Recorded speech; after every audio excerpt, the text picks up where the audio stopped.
میرے نبی نے فرمایا کسی کے برا ہونے کے لیے اتنا ہی کافی ہے کہ دوسرے کو حقیر سمجھے۔ تو اس کا مفہوم مخالف کیا ہے کہ کسی کے اچھا ہونے کے لیے اتنا ہی کافی ہے کہ دوسرے کو اچھا سمجھے۔ وہ ہے نا ہمارے اقبال کا شاعر، اپنے من میں ڈوب کر پا جا سراغ زندگی۔ اپنے من میں ڈوبنے کا طریقہ بتا رہا ہوں، اوروں کے عیب دیکھنا چھوڑ دو، اوروں کے عیب سننے چھوڑ دو، یہ اخبار پڑھنے چھوڑ دو، یہ ٹاک شو سننے چھوڑ دو، یہ نرا زہر ہے۔ ٹاک شو سن کے لگے گا کل پاکستان تے قیامت آمنا دی، ایسے بے وقوف بیٹھے ہوتے ہیں۔ یہ سب پیسے کا چکر ہوتا ہے، اپنی ریٹنگ بڑھانے کے چکر میں یہ میڈیا پتہ نہیں کیا ظلم و ستم ڈھا رہا ہے۔ اگر آپ اپنے من میں ڈوبنا چاہتے ہو، طریقہ بتا رہا ہوں، اپنے من میں ڈوب کر پا جا سراغ زندگی، ہے نا، تو اگر میرا نہیں منتا نہ من اپنا تو بن۔ اپنے من میں ڈوبنے کا راستہ آنکھیں بند کر لو، کس سے؟ اوروں کے عیب دیکھنے سے، اوروں کی کمیاں دیکھنے سے۔ تو پھر کیا ہوگا؟ اپنا من سامنے آنا شروع ہو جائے گا۔ کان بند کر لو، میں نے نہیں کسی کی برائی سننی، تو آپ کو اپنی برائیاں سنائی دینے لگ جائیں گی۔ بسم اللہ الرحمن الرحیم،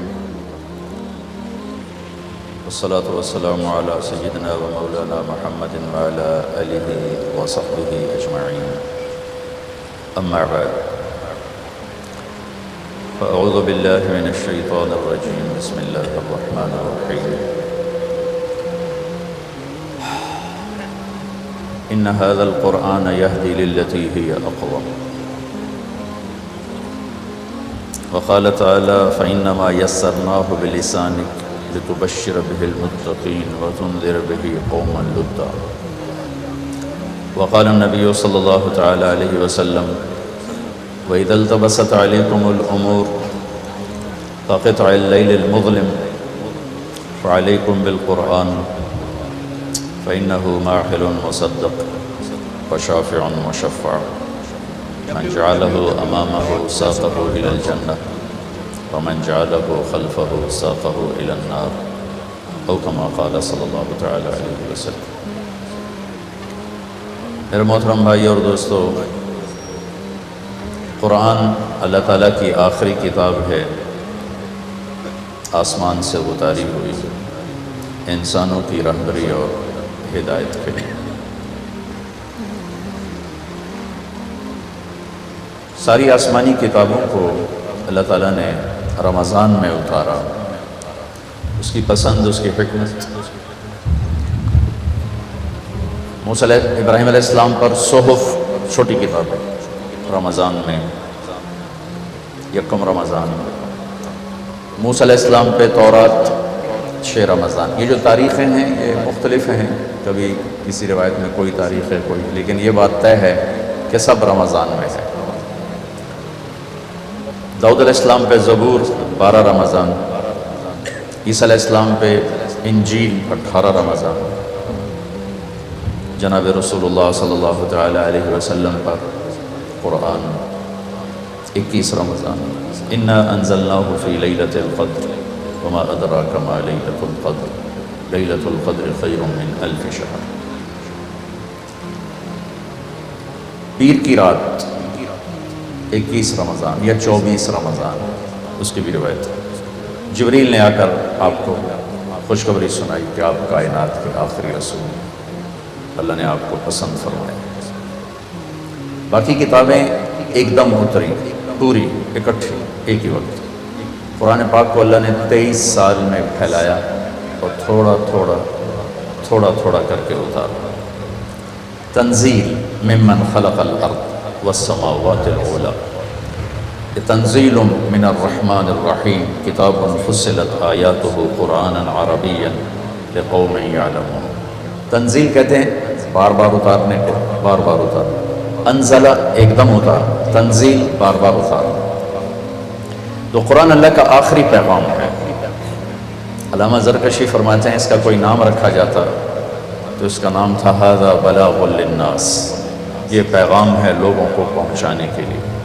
پہنچائے گا کون؟ تو یہ امت پہنچائے گی۔ اور ہماری بدقسمتی ہے کہ ہم اخبار کے زیادہ قریب ہیں، قرآن سے زیادہ دور ہیں۔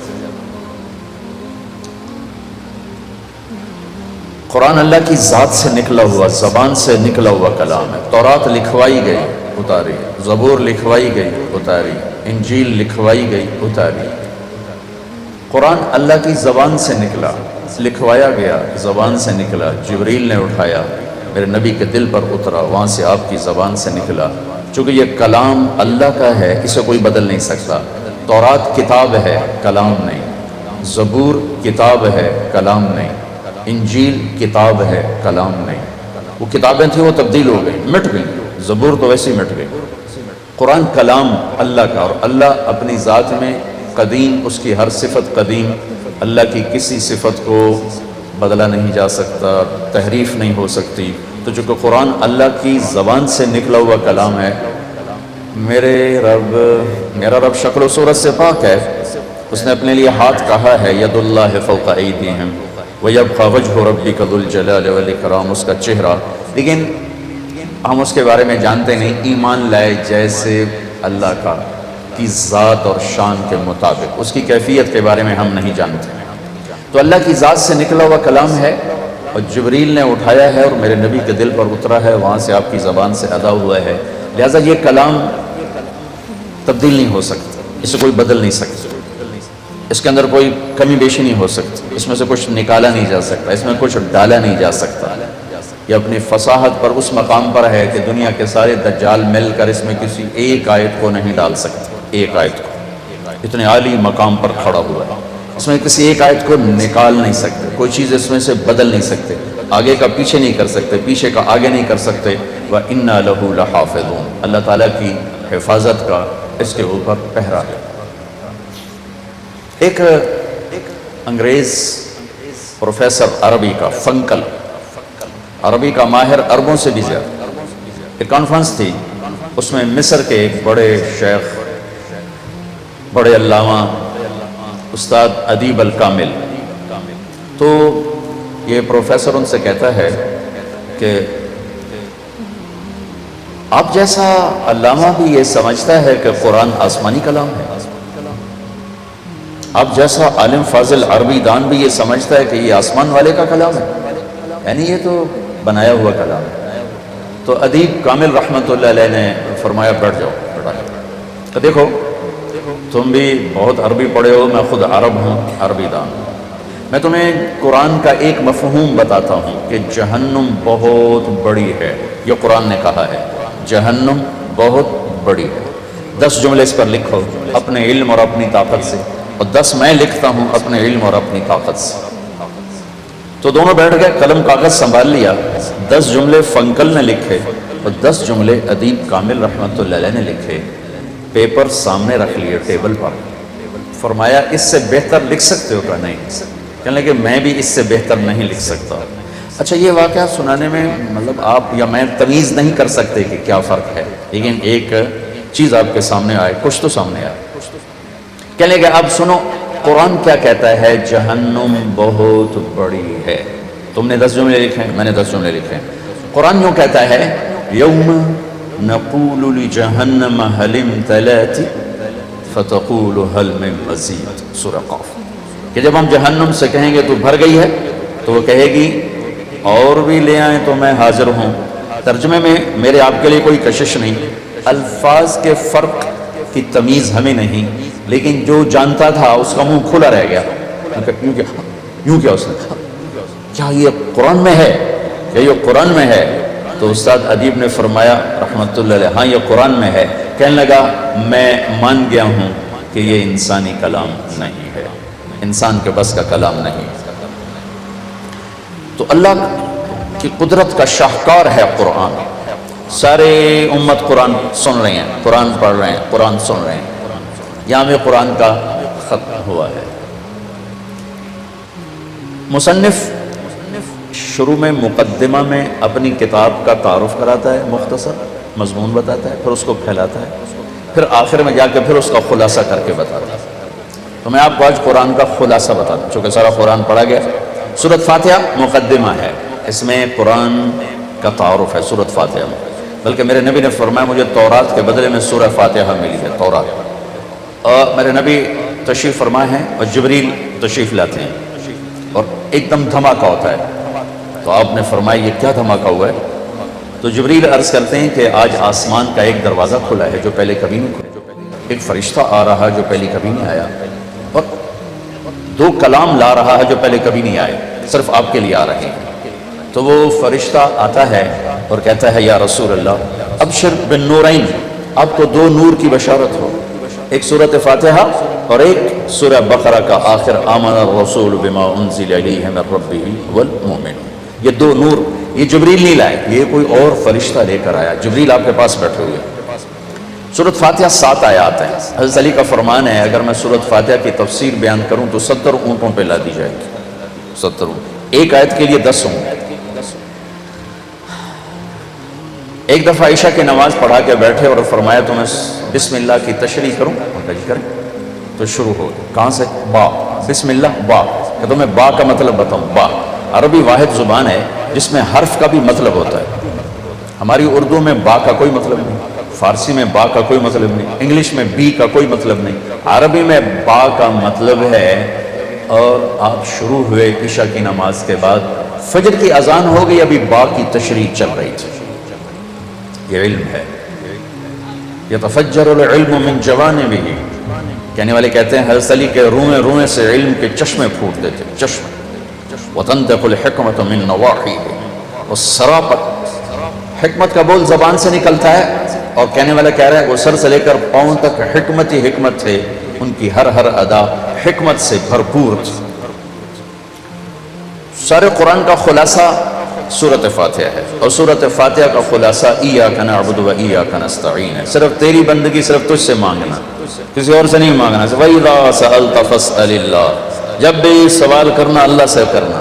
وَإِذَا اسْتَعَنْتَ فَاسْتَعِنْ بِاللَّهِ، جب بھی مدد کے لیے پکارنا تو اللہ کو پکارنا، اللہ کے سوا کسی کو نہ پکارنا، نہ کسی کے سامنے ہاتھ پھیلانا، نہ کسی کو مدد کے لیے پکارنا، وہ صرف اللہ ہے جو اقرب الیہ من حبل الورید، جو شارک سے زیادہ قریب ہو اسے بلاؤ، اور اللہ کے سوا کائنات میں کوئی نہیں ہے جو شارک سے زیادہ قریب ہو، اللہ کے سوا کائنات میں کوئی نہیں ہے جو پیدائش سے پاک ہو، جو موت سے پاک ہو، جو بڑھاپے بیماری سے پاک ہو، جو مٹی میں مٹی ہو جانے سے پاک ہو، جو قبر میں جانے سے پاک، کوئی جل گیا، کوئی بہہ گیا، کوئی ڈوب گیا، کوئی زمین میں گیا، اللہ ہی ہے جو ہر حال میں اپنی ذات میں الحی القیوم ہے، لا تاخذہ سنۃ ولا نوم ہے، لہ ما فی السماوات وما فی الارض ہے، من ذا الذی یشفع عنده الا باذنہ ہے، یعلم ما بین ایدیہم وما خلفہم ہے، ولا یحیطون بشیء من علمہ الا بما شاء ہے، وسع کرسیہ السماوات والارض ہے، ولا یؤودہ حفظہما ہے، وہو العلی العظیم ہے، لہ ما فی السماوات وما فی الارض وما بینہما وما تحت الثری، ساری کائنات بحر بر کا تن تنہا اکیلا مالک ہے۔ وَإِن تَجْهَرْ بِالْقَوْلِ فَإِنَّهُ يَعْلَمُ السِّرَّ وَأَخْفَى، آہستہ بول، زور سے بول، دل کی دھڑکنوں میں بول، تیرا رب تیری ہر پکار، ہر صدا، ہر فریاد، ہر سرگوشی اور ہر دل کی آہٹ کو تیرا رب سنتا ہے۔ ایسا سننے والا بھی کائنات میں کوئی نہیں، ایسا بیدار بھی کائنات میں کوئی نہیں، کوئی نہیں کائنات میں جو سوتا نہ ہو سوائے اللہ کے، کوئی نہیں کائنات میں جو دکھی نہ ہو سوائے اللہ کے، کوئی نہیں کائنات میں جس پر موت نہ آئی ہو سوائے اللہ کے، کوئی نہیں کائنات میں جو ابتدا سے پاک ہو سوائے اللہ کے، کوئی نہیں کائنات میں جو انتہا سے پاک ہو سوائے اللہ کے، کوئی نہیں کائنات میں جو ہر وقت ہر دم جس کی طاقت، قدرت، علم، حیبت، جلال، جبروت سب طرف ہر دم چھایا ہوا ہو سوائے اللہ کے، کوئی نہیں کائنات میں، کوئی نہیں کائنات میں، لیس کمثلہ شیء وہو السمیع البصیر، نہ اس جیسا کوئی ذات میں ہے، نہ اس جیسا کوئی صفات میں ہے، نہ کوئی ایسی ذات ہے جس کے خزانے ہر وقت بھرے ہوئے ہوں سوائے اللہ کے، نہ کوئی ایسی ذات ہے جو ہر ایک کی ہر وقت سن کر لبیک کہے سوائے اللہ کے، نہ کوئی ایسا ہے جو سب کا چاہا سب کو دے دے اور اس کے خزانوں میں ذرے کے برابر کمی نہ آئے سوائے اللہ کے، کوئی کائنات میں ایسا نہیں جو ہر انسان کی زبان سمجھے، لہجہ سمجھے، اس کی گفتگو سمجھے، جو گونگوں کی سمجھے، کوے کی سمجھے، طوطا کی سمجھے، مینا کی سمجھے، فاختہ کی سمجھے، سانپ کی سمجھے، بچھو کی جانے، مکھی کی جانے، مچھر کی جانے، مچھلی کی جانے، عقاب کی جانے، ذرے ذرے کی زبان جانے، چونٹی کے بول کو جانے، چونٹی کی فریاد کو جانے، درخت کے پتے کی تسبیح کو سنے، ذرے ذرے کی تسبیح کو سنے، کائنات پر تنے تنہا مالک ہو، خالق ہو، رازق ہو، اور کوئی اس کا شریک نہ ہو، سہیم، کوئی اس کا وزیر نہ ہو، مشیر نہ ہو، بیوی نہ ہو، بچہ نہ ہو، کوئی اس کا پارٹنر نہ ہو، کوئی اس کا وارث نہ ہو، وہ کسی سے وراثت میں ملک لینے والا نہ ہو، بلکہ اول بھی ہو، آخر بھی ہو، ظاہر بھی ہو، باطن بھی ہو، والی بھی ہو، متعال بھی ہو، بر بھی ہو، تواب بھی ہو، منتقم بھی ہو، عفو بھی ہو، رؤوف بھی ہو، مالک بھی ہو، ذوالجلال والاکرام بھی ہو، مقصد بھی ہو، جامع بھی ہو، غنی بھی ہو، مغنی بھی ہو، مانع بھی ہو، نافع بھی ہو، ضار بھی ہو، نور بھی ہو، بدیع بھی ہو، ہادی بھی ہو، باقی بھی ہو، وارث بھی ہو، رشید بھی ہو، صبور بھی ہو، اور حنان بھی ہو، منان بھی ہو، وحدہ لا شریک بھی ہو، وہ صرف اللہ ہے، صرف اللہ ہے۔ لہذا سارے قرآن کا خلاصہ کیا ہے؟ ایاک نعبد و ایاک نستعین، سورۃ فاتحہ۔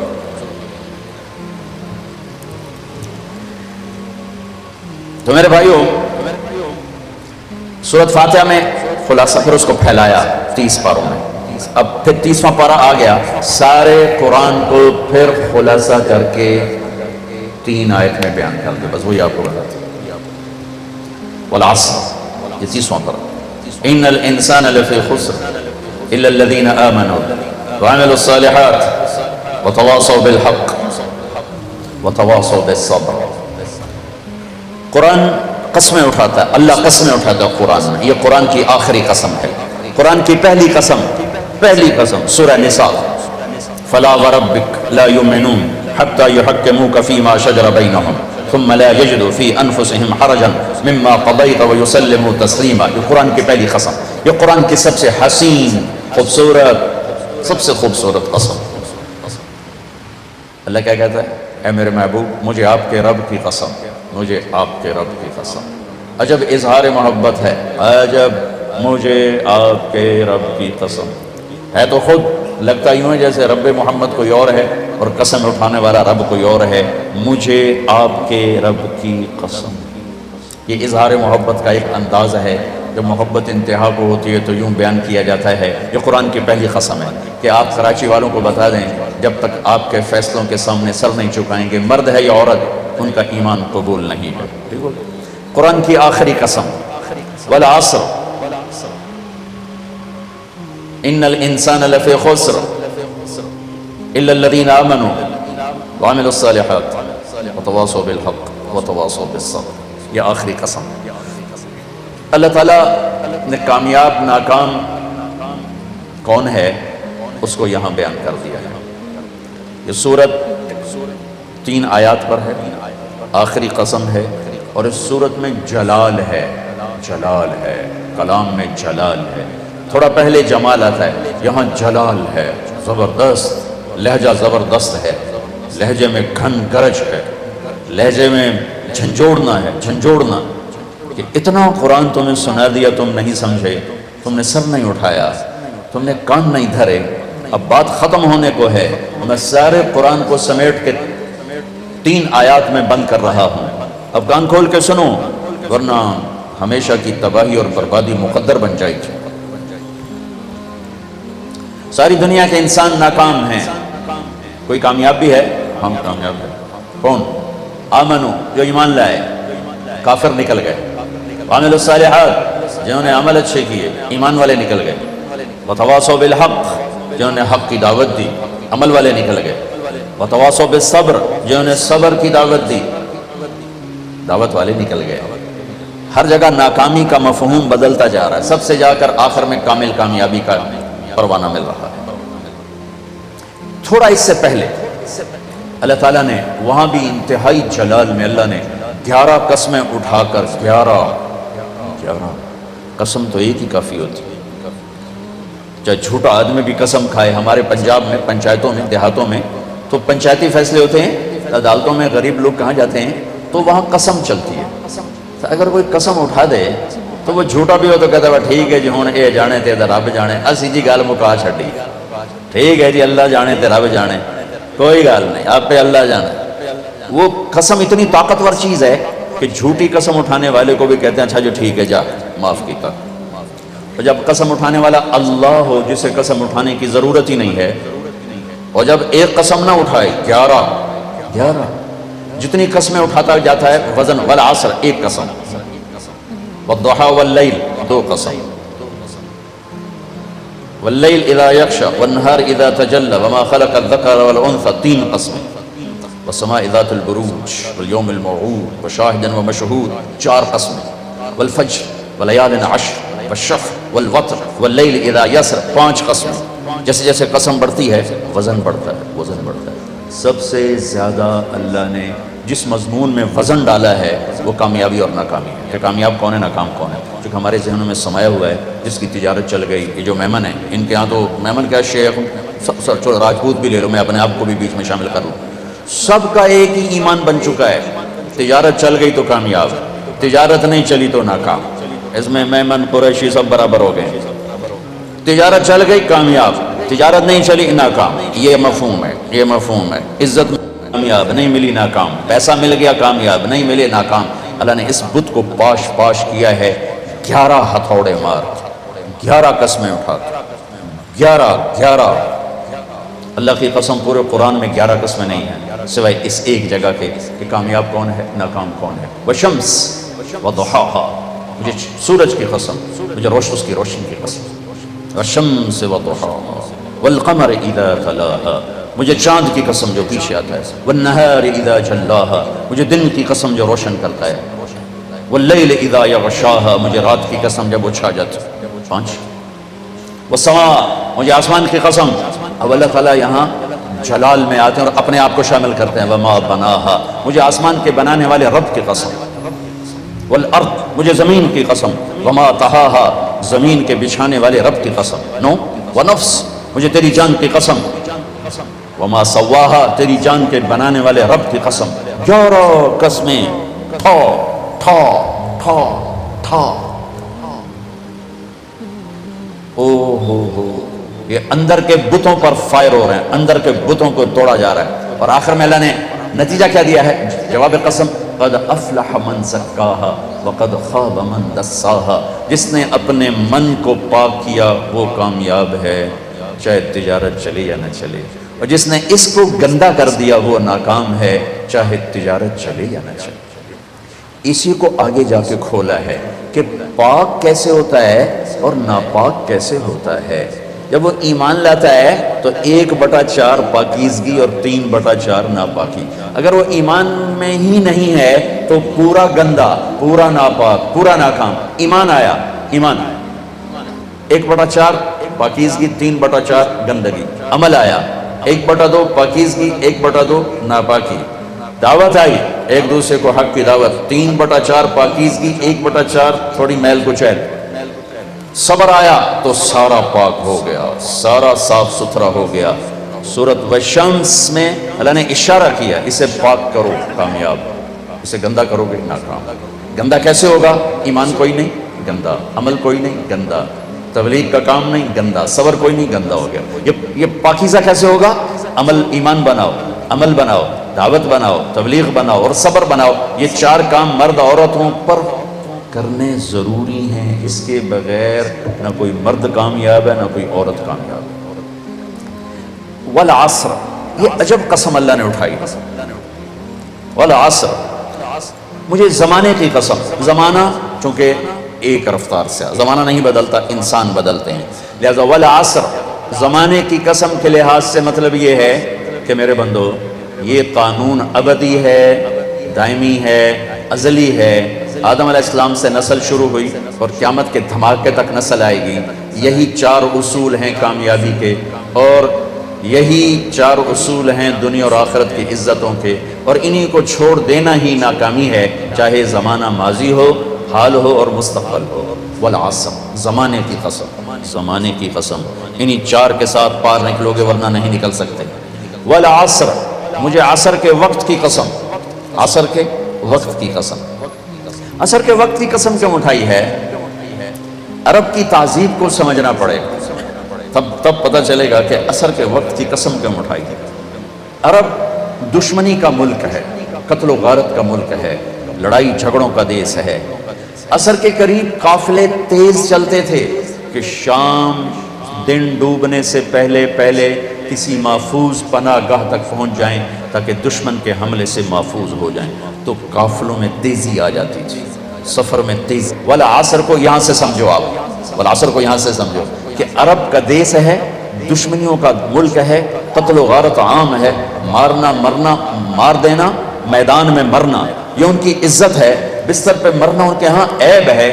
بنو اسد بنو امیہ کو شرمندہ کر رہا ہے کہ تم بھی کوئی قبیلہ ہو, آج تک تمہارا ایک آدمی میدان جنگ میں نہیں مرا, سارے بستروں پر مرے ہیں, تم بھی کوئی قبیلہ ہو.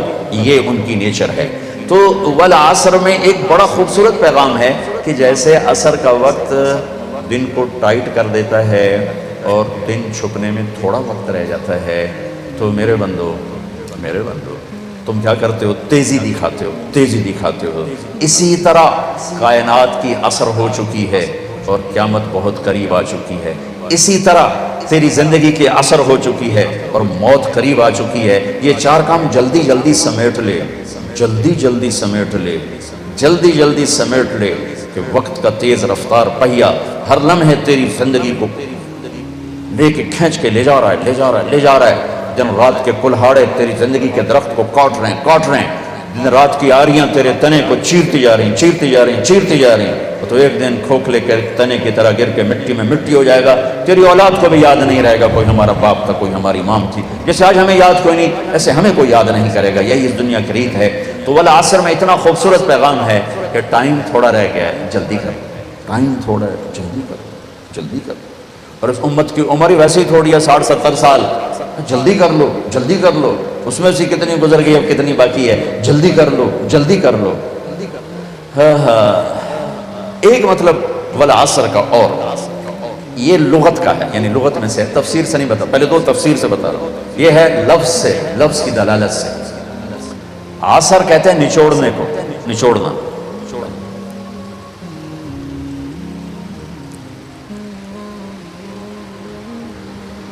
عصر نچوڑنا.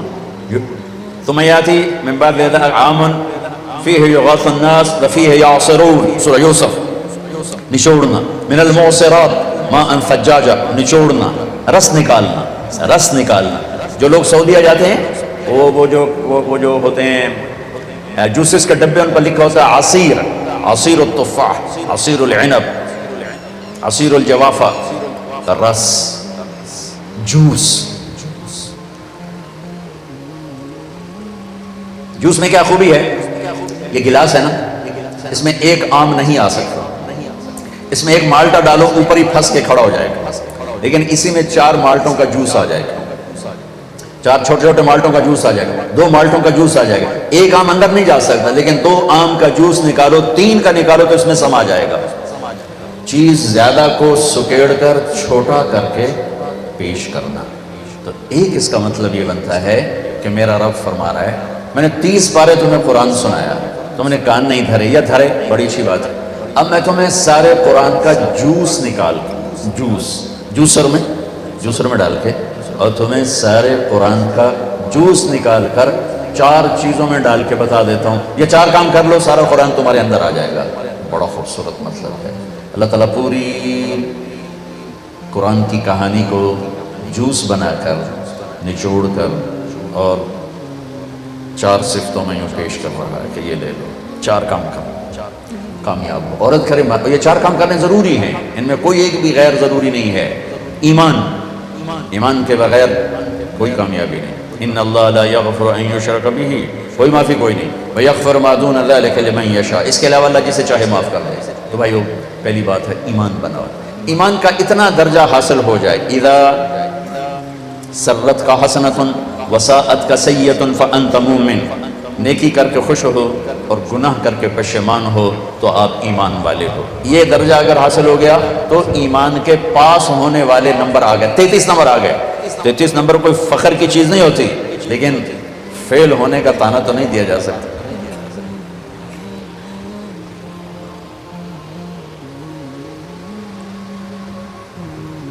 الا الذین آمنوا, ایمان. ایک حدیث سنا دوں, ایمان کی ساری چیزیں آ جائیں.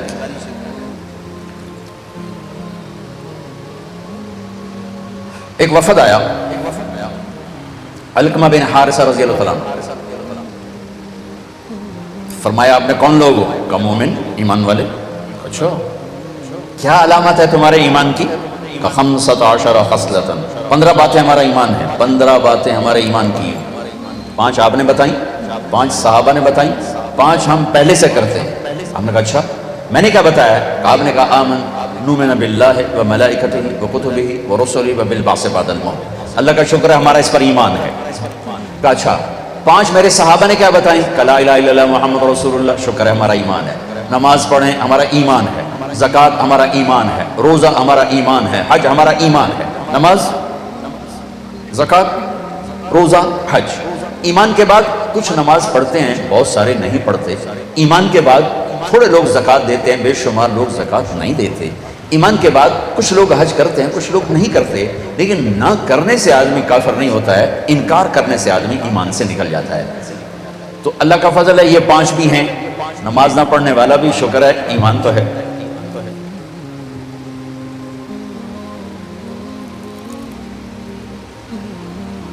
آپ نے کہا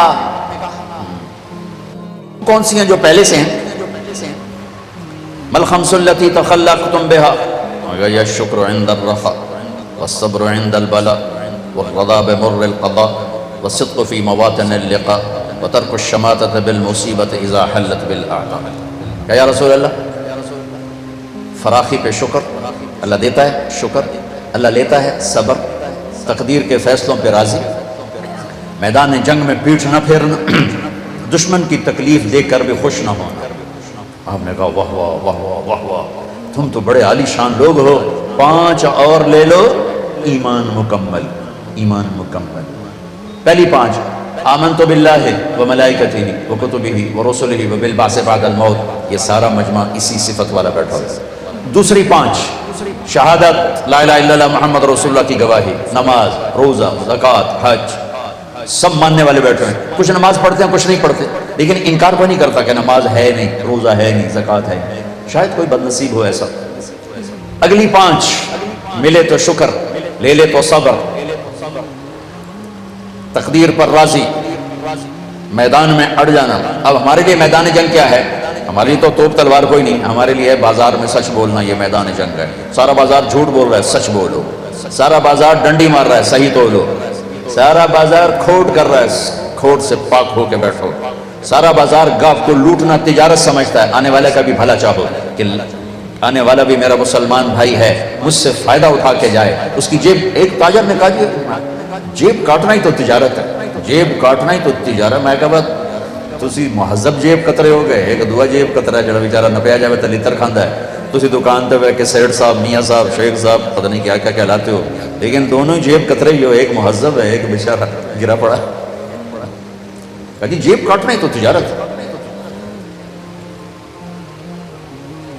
تو جمنا کس پر؟ سچائی پر، دیانت پر، عدل پر، انصاف پر، کھوٹ سے پاک زندگی، جھوٹ سے پاک زندگی، ملاوٹ سے پاک تجارت، سود سے پاک تجارت، دھوکہ سے پاک تجارت، فراڈ سے پاک تجارت، رشوت سے پاک رزق، سود سے پاک رزق، حرام سے پاک رزق، الصدق فی مواطن اللقاء۔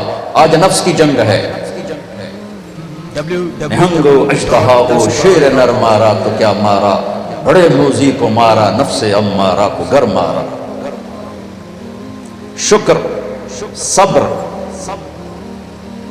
رضا بر قضا، سچائی، 5ویں چیز دشمن کو بھی تکلیف میں دیکھ کے خوش نہ ہونا۔ تو آپ نے کہا 5 اور لے لو، 5 اور لے لو، کام بن جائے گا۔ لا تبنوا ما لا تسکنون، جہاں رہنا نہیں وہاں بڑے بڑے گھر نہ بناؤ، جہاں رہنا نہیں وہاں بڑے بڑے گھر نہ بناؤ۔ گھر بنانے سے نہیں روک رہے، گھر بنانے سے نہیں روک رہے، ضرورت ہے، چھت ضرورت ہے، پرندہ بھی گھونسلہ بناتا ہے۔ لا تبنوا ما لا تسکنون، جہاں رہنا نہیں وہاں بڑے بڑے محل کھڑے نہ کرو۔ بہت بڑی یہ تو میں کہہ رہا ہوں، بہت بڑی حماقت ہے، بہت بڑی حماقت ہے، بہت بڑی حماقت ہے بڑے بڑے گھر بنانا، بہت بڑی نادانی ہے بڑے بڑے گھر بنانا۔ میرے نبی نے کہا لا تبنوا ما لا تسکنون، جہاں رہنا نہیں گھر بناؤ، کھلا بناؤ، کشادہ بناؤ۔ اگر اللہ نے رزق دیا ہے، فرعونی محل کھڑے نہ کرو۔ ایسے پیسہ برباد نہ کرو. لا تجمعوا ما لا تاکلون، جسے استعمال نہیں کرنا اسے جوڑ کے مت رکھو، کسی ضرورت مند کو دے دو. تمہاری ضرورت کی ہے رکھو، تمہاری ضرورت کے نہیں کسی ضرورت مند کو دے دو. لا تنافسوا فيما غدا عنه تزولون، جس دنیا کو چھوڑ کے جانا ہے اس کی دوڑ نہ لگاؤ، دوڑ نہ لگاؤ، دوڑ نہ لگاؤ. دوڑ لگانے کا کیا مطلب ہے؟ کہ دنیا کماتے ہوئے نہ جھوٹ کی پرواہ نہ سچ کی، نہ حلال کی پرواہ نہ حرام کی، نہ دھوکے کی پرواہ نہ فراڈ کی، نہ دیانت کی پرواہ نہ خیانت کی، نہ سود کی پرواہ نہ غیر سود کی. پیسہ آنا چاہیے، پیسہ آنا چاہیے، پیسہ آنا چاہیے. یہ دوڑ رہا ہے، چاہے وہ ریڑھی پہ بیٹھا ہے اور چاہے وہ بہت بڑے کاروبار پر بیٹھا ہے، اور جو سچائی کے ساتھ چل رہا ہے چاہے وہ ساری دنیا میں کاروبار کر رہا ہے. یہ دوڑ میں نہیں ہے. دوڑ میں وہ ہے جو حلال حرام کی پرواہ کیے بغیر پاگلوں کی طرف بھاگا جا رہا ہے. تو میرے نبی نے فرمایا دنیا کی دوڑ نہ لگانا، دوڑ نہ لگانا. چوتھا واتقوا اللہ الذی الیہ تحشرون، جس اللہ کے سامنے جانا ہے اس سے حیا کرنا، اس سے ڈرنا، ایک دن اس کے سامنے کھڑے ہونا ہے. پانچواں وارغبوا فیما غدا الیہ تصیرون وفیہ تخلدون، جس جنت میں ہمیشہ جا کے رہنا ہے اس جنت کی رغبت شوق رکھنا، اس جنت کی رغبت اور شوق رکھنا. یہ ایمان کے 20 خوبصورت ٹپس ہیں جو میرے نبی کے سامنے 15 صحابہ نے بتائے، 5 آپ نے دیے، ایمان مکمل ہو گیا. الا الذین آمنوا آمنوا.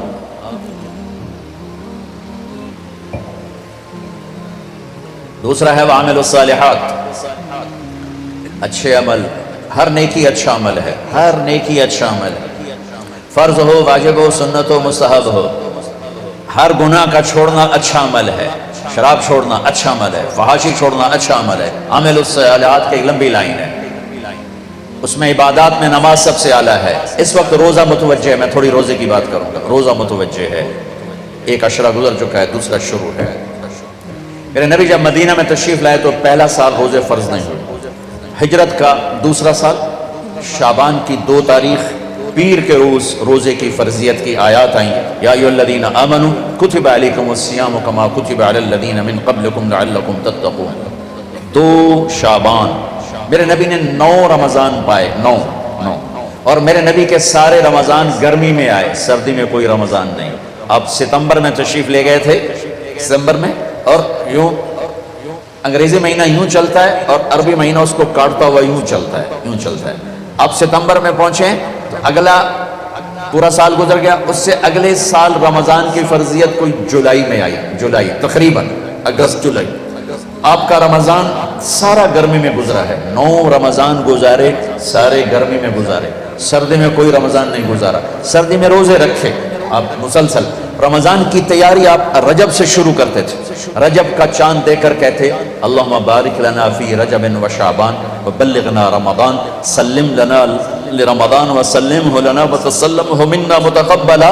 اے ہمارے رب ہمارے رجب میں برکت دے، ہمارے شعبان میں برکت دے، ہمیں رمضان کا مہینہ نصیب فرما. رمضان سلامتی والا ہو، ہم بھی سلامتی والے ہوں، اور ہمارے روزے قبول فرما. اور شعبان کا چاند خود دیکھتے تھے رمضان کی وجہ سے، اور اگر چاند نظر آ جاتا تھا تو اس کا روزہ رکھتے تھے، نظر نہیں آتا تھا روزہ نہیں رکھتے تھے. رمضان کو پیش کیسے کیا؟ آپ منبر پر آئے، آپ نے نہ نماز نہ حج نہ زکوٰۃ نہ تبلیغ نہ علم نہ ذکر نہ جہاد، کسی عمل کو ایسے پیش نہیں کیا جیسے رمضان کو پیش کیا.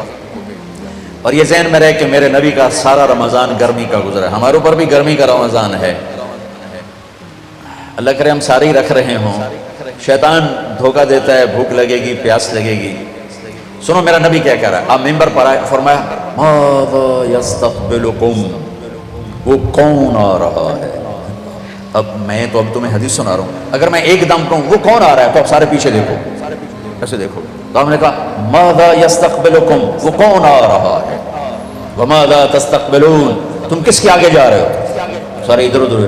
پھر آپ نے کہا ماذا یستقبلکم، وہ کون آ رہا ہے، تم کس کے آگے جا رہے ہو. پھر آپ نے کہا ماذا یستقبلکم، وہ کون آ رہا ہے. وہ کوئی بھی نہیں ہے. تو حضرت عمر کھڑے ہو گئے، یا رسول اللہ اوحی نزل، کوئی وحی آ گئی. ہم نے کہا نہیں. عدو حضر، یا رسول اللہ کوئی دشمن آ گیا. ہم نے کہا نہیں.